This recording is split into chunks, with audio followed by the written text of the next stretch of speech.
श्रियकान्ताय कल्याणनिधये निधयेतिनाम् श्रीवेङ्कटनिवासाय श्रीनिवासाय मङ्गलम्।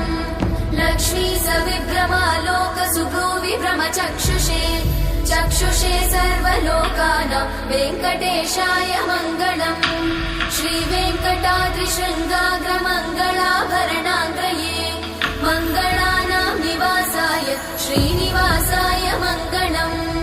सर्वावयव सौन्दर्य सम्पदा सर्वचेतसां सदा सम्मोहनायास्तु वेङ्कटेशाय मङ्गलम्। नित्याय निरवध्याय सत्यानन्दचिदात्मने सर्वान्तरात्मने श्रीमद् वेङ्कटेशाय मङ्गलम्।